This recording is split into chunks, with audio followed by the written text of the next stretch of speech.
আহলুল হাদিস এবং সালাফি মানহাজের লোকদের মধ্যে লেগে গেছে তুমুল আকারে সমালোচনা। আমি এজন্যই বলি, আহলুল হাদিস এবং সালাফি মানহাজের মধ্যে যারা আছে না, তাদের মধ্যে শিক্ষা দীক্ষা জ্ঞান গরিমা কিচ্ছু নেই। বলতে গেলে বলা যায় এরা হচ্ছে সবচাইতে অশিক্ষিত এবং গণ্ডমূর্খ। আসসালামু আলাইকুম ওয়া রাহমাতুল্লাহি ওয়া বারাকাতুহু। আহনাফ টিভির পক্ষ থেকে সকলকে জানাচ্ছি আন্তরিক শুভেচ্ছা ও মুবারকবাদ। আব্দুল্লাহ বিন আব্দুর রাজ্জাক বিন ইউসুফ সাহেবকে প্রধান উপদেষ্টা মহোদয় ডাকার কারণে আহলুল হাদিস এবং সালাফি মানহাজের লোকদের মধ্যে লেগে গেছে তুমুল আকারে সমালোচনা। আমি এজন্যই বলি, আহলুল হাদিস এবং সালাফি মানহাজের মধ্যে যারা আছে না, তাদের মধ্যে শিক্ষা দীক্ষা জ্ঞান গরিমা কিচ্ছু নেই। বলতে গেলে বলা যায় এরা হচ্ছে সবচাইতে অশিক্ষিত এবং গণ্ডমূর্খ। প্রিয় ভাইয়েরা, এই আহলুল হাদিসদেরকে নিয়ে আমি কেন কথা বলছি হানাফি মাযহাবের লোক হয়ে? দেখুন, আহলুল হাদিস এবং সালাফি মানহাজের মধ্যে যত যোগ্যবান ব্যক্তি আছে তার মধ্যে অন্যতম ব্যক্তিত্ব হচ্ছে আব্দুল্লাহ বিন আব্দুর রাজ্জাক বিন ইউসুফ সাহেব। সাদাকে সাদা বলতেই হবে, কালোকে কালো বলতেই হবে।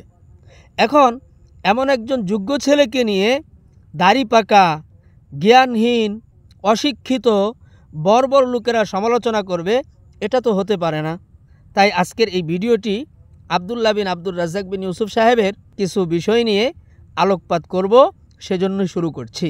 প্রিয় ভাইয়েরা, আমি জিজ্ঞেস করি আপনাদেরকে, ডক্টর ইউনূস সাহেব যাদেরকে ডাকবেন তারা অশিক্ষিত হবে কি কন? তারা মূর্খ হবে না। ডক্টর ইউনূস সাহেব বিশেষ একটি বিষয় নিয়ে পরামর্শ করবেন, তাই শিক্ষিত যোগ্য দক্ষ পরিচিত সমৃদ্ধ ব্যক্তি যারা, তাদেরকেই তো আহ্বান করবেন। আর তাদের মধ্য থেকে বাছাই করে যাচাই করে আব্দুল্লাহ বিন আব্দুর রাজ্জাক বিন ইউসুফ সাহেবকে চয়ন করেছেন। এখন যেখানে আহলুল হাদিস এবং সালাফি মানহাজের লোকদের গর্ব করা উচিত ছিল, আমাদেরকে আহ্বান করেনি, তাতে কি হয়েছে? আমাদের মধ্য থেকে আমাদেরই এক সন্তানকে ডক্টর ইউনূস সাহেব আহ্বান করেছেন। সুতরাং সেই সন্তানকে আহ্বান করা মানেই আমাদেরকে আহ্বান করেছেন। ওই যে সিন্নিখুর জিলাপিখুর যারা আছে তাদেরকে আহ্বান করেনি, তারা কিন্তু গোপনে গোপনে হিংসা করতেছে। কেন জানেন? তারা গোপনে গোপনে হিংসা করে আপনাদের মতো অশিক্ষিত ব্যক্তিদেরকে একটা শিক্ষা দিচ্ছে। আমাদেরকে দাওয়াত দেয় নাই, আমরা তো এগুলো মাইকে বলি না। কেন? একে তো দাওয়াত দেয় নাই, আমরা যদি আবার বলি মানুষে জেনে ফেলবে, তখন তো আমরা আরও বেশি করে পৌঁছব। এজন্য তারা চালাকিতার একটা পরিচয় দিয়েছে, চতুরতার একটা পরিচয় দিয়েছে। আর এই সমস্ত গণ্ডমূর্খ অশিক্ষিত আহলুল হাদিস যারা, এরা আব্দুল্লাহ বিন আব্দুর রাজ্জাক বিন ইউসুফ সাহেবকে সমালোচনা করতে গিয়ে নিজেরাই যে সমালোচনার পাত্র হয়েতে বসেছে, এই জিনিসটা এরা আন্দাজি করতে পারছে না।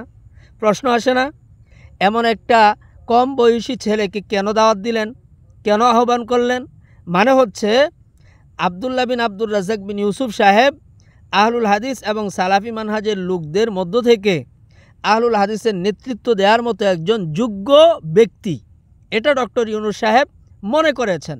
আর সত্যি বাংলাদেশের সর্বশ্রেণীর পেশার ব্যক্তিবর্গরা এমনটাই মনে করে থাকেন, তাই তো তাকে দাওয়াত দিয়েছেন।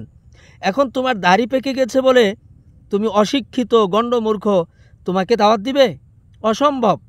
দাড়ি পাকার সাথে আর দাড়ি কাচার সাথে এটার কোনো সম্পর্ক নেই। যার শিক্ষা দীক্ষা, যার যোগ্যতা, যার পরিচিতি প্রসিদ্ধতা রয়েছে, তাকেই ডক্টর ইউনূস সাহেব তলব করেছেন।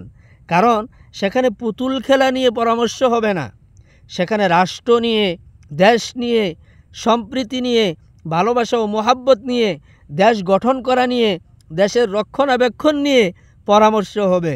তোমার মতো গণ্ডমূর্খ ব্যক্তি যারা, তোমরা তো পারো খালি জুড়ে আমিন আর আস্তে আমিন, বুকে হাত বাঁধা আর নাবিন নিচে হাত বাঁধা নিয়ে আলোচনা সমালোচনা করতে।